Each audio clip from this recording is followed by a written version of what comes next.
नमस्कार दोस्तों, राधे राधे। आज की वीडियो में आप जान पाएंगे कि इस साल राधा अष्टमी व्रत की शुरुआत हम पहली बार से कर सकते हैं या नहीं, क्योंकि आप में से काफ़ी लोगों के कमेंट्स भी आ रहे हैं और आप में से काफ़ी लोगों के मन में यह प्रश्न भी उठ रहा होगा कि इस साल तो मल मास लगा था, अधिक मास जिसे बोलते हैं या पुरुषोत्तम मास भी जिसे कहा जाता है, तो इस साल हम किसी भी नए व्रत की शुरुआत नहीं कर सकते, क्योंकि काफ़ी लोग इस तरह से सवाल जवाब करके आपको डरा देते हैं। लेकिन ऐसा कोई नियम नहीं है, ऐसी कोई मान्यता नहीं है। जिस साल अधिक मास लगा हो उस साल हम किसी भी नए व्रत की शुरुआत कर ही नहीं सकते। मल मास केवल 1 महीने के लिए लगता है और 1 महीने के अंदर जो भी नया व्रत आता है और आप उस महीने के अंदर ही नए व्रत की शुरुआत करना चाहते हैं, तो केवल मल मास के महीने में नए व्रत की शुरुआत नहीं की जाती है। ऐसा कोई नियम नहीं है कि पूरे साल ही आप मल मास लगा था तो हम नया व्रत कर ही नहीं सकते। आप किसी भी नए व्रत की शुरुआत कर सकते हैं। आप राधाअष्टमी का व्रत कर सकते हैं, आप महालक्ष्मी का व्रत भी कर सकते हैं, या अन्य जैसे करवा चौथ, तीज, अघोई, इस तरह के अनेकों व्रत आएंगे अभी। तो आप किसी भी नए व्रत की शुरुआत निसंकोच कर सकते हैं।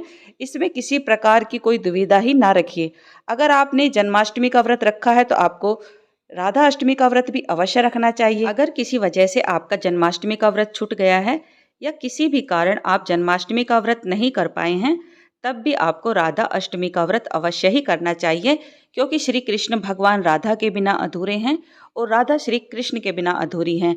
ऐसा मैं नहीं कह सकती कि जन्माष्टमी के व्रत से आपको राधा अष्टमी के व्रत का पुण्य फल प्राप्त होगा, लेकिन राधा अष्टमी व्रत करने से आपको जन्माष्टमी के व्रत का फल अवश्य ही प्राप्त होगा।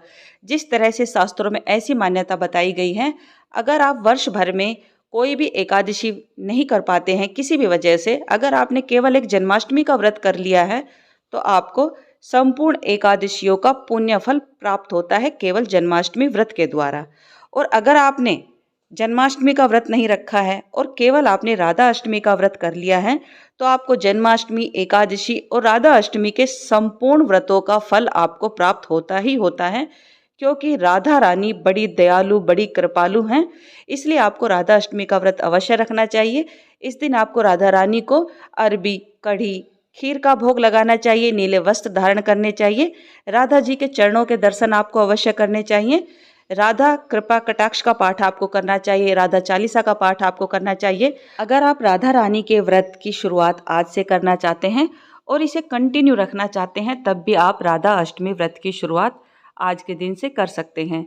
राधा रानी की पूजा का जो महत्व है वो 12 बजे के लगभग दोपहर के समय पूजा की जाती है। तो आप उस समय राधा रानी का श्रृंगार करें, स्नान करें और उनकी धूप, दीप, फल फूल से अच्छे से पूजा करें।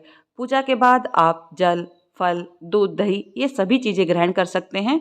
और शाम की पूजा के बाद आप एक समय शुद्ध सात्विक मीठा अन्न या सेंधा नमक का प्रयोग करके भी आप भोजन ग्रहण कर सकते हैं। ऐसे राधा रानी व्रत की महिमा का वर्णन मिलता है। अगर आप राधा अष्टमी का व्रत करते हैं तो आपकी अनेकों मनोकामनाएं राधा रानी पूरा करती हैं। आज के दिन आप चाहें तो इन्हें 56 प्रकार के भोग भी लगा सकते हैं, 108 प्रकार के भोग भी बनाकर लगा सकते हैं या मार्केट से लाकर भी लगा सकते हैं। आज के दिन जितना आपसे बनता है, राधे राधे नाम का आपको जाप अवश्य ही करना चाहिए, उठते बैठते सोते जागते जितना आपसे बनता है, क्योंकि राधा नाम की महिमा अपरंपार है। अगर आप राधा नाम जाप करते हैं तो श्री कृष्ण भगवान तो ऐसे ही खुश हो जाएंगे और आपकी अनेकों मनोकामनाएं पूर्ण कर देंगे। अगर आपके घर में लड्डू गोपाल जी हैं तो उनका राधा रानी के रूप में आप श्रृंगार करें, नीले कपड़े पहनाएं और धूप, दीप, फल फूल से उनका पूजन करें। अगर लड्डू गोपाल या राधा रानी आपके घर में नहीं है तो राधा कृष्ण जी की कोई भी तस्वीर लाकर भी आप उनका पूजन कर सकते हैं।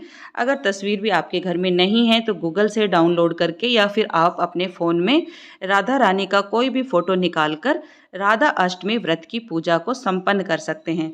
राधा अष्टमी व्रत से जुड़ा अगर आपके मन में अभी कोई प्रश्न है तो निसंकोच आप कमेंट करके मुझसे पूछ सकते हैं।